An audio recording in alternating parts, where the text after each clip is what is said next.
Hi, my name is Jessie, and I am finally on YouTube.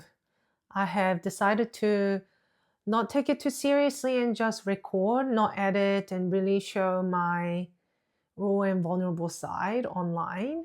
It is Thursday, 23rd of July, 2026, and I am committing to sharing on YouTube once a week. Today, I'm just checking in where I am with my projects and how I'm feeling currently.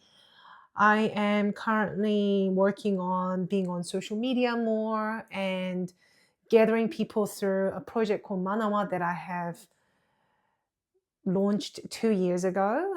I am based in Auckland, New Zealand. I'm 38 years old. I have two children and a husband. We're living in a beautiful location called Mount Wellington, and we're overlooking beautiful Panmure Basin. So we have water right next to us. I can see it just from here. And yeah, this is my life.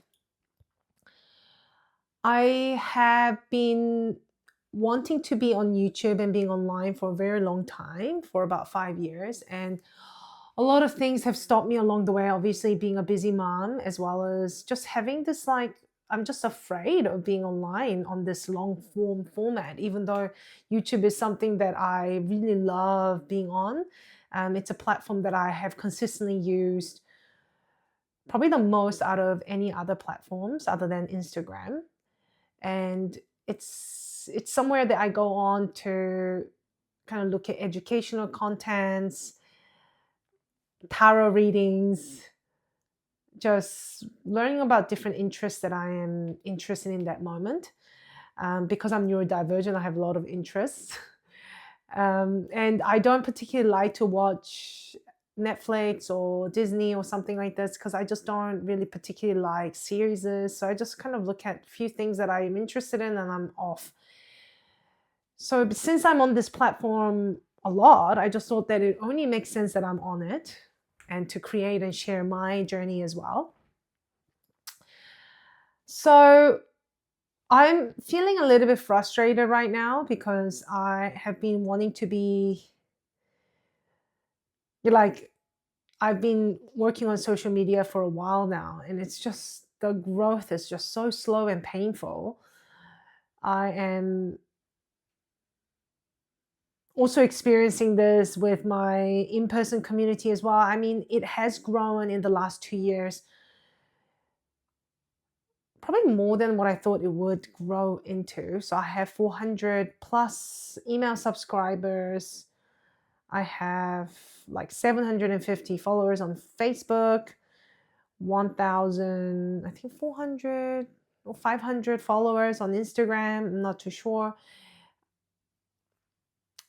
And in person, we're on a weekly dance. On Fridays, we are gathering on Fridays for ecstatic dance. This is a community where we really appreciate being embodied in the body, and I absolutely love ecstatic dance, being in this community, holding this community space for everybody. I love this.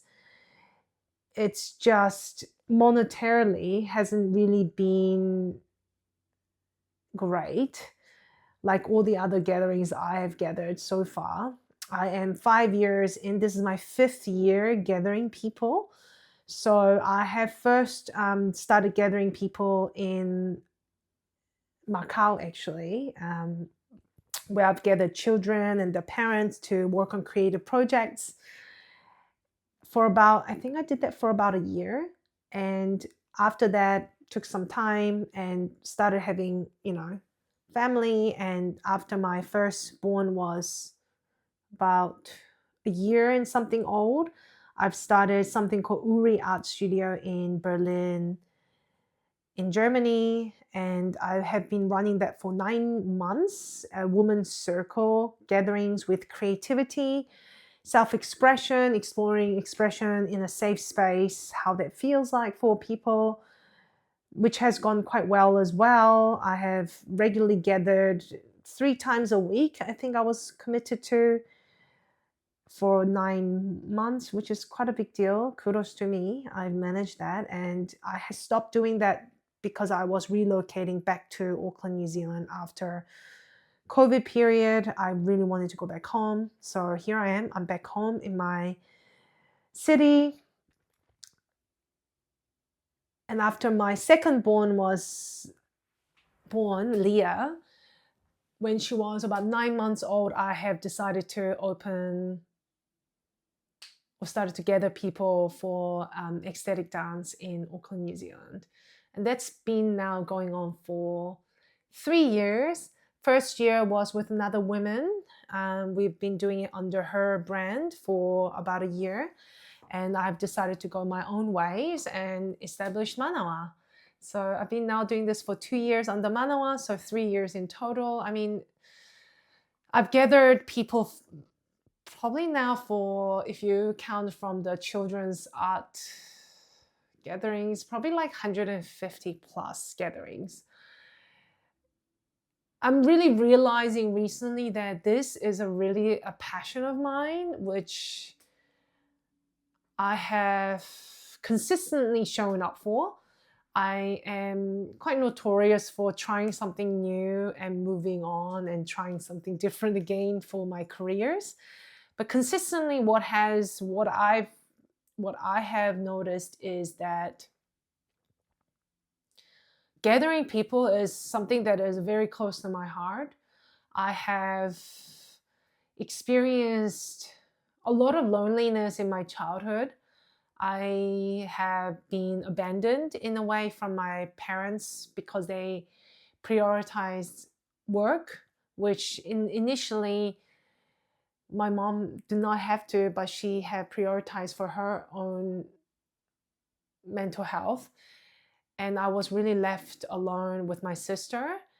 And this is something that I've experienced ever since I was 5 years old. I felt extremely lonely a lot of the times, and I had to just figure things out with me and my sister. And yeah, this is something that is very close to my heart, to be able to gather people where we can really have this heart-to-heart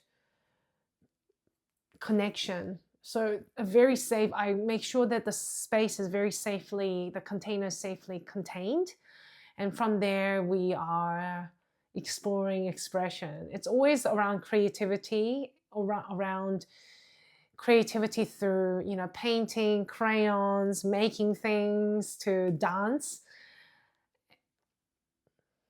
And reflecting about it, I'm really proud of myself for holding this space for now approaching my 5th year. I feel quite emotional about it because it's something that I always lacked in my life, and I have decided to really protect it for other people.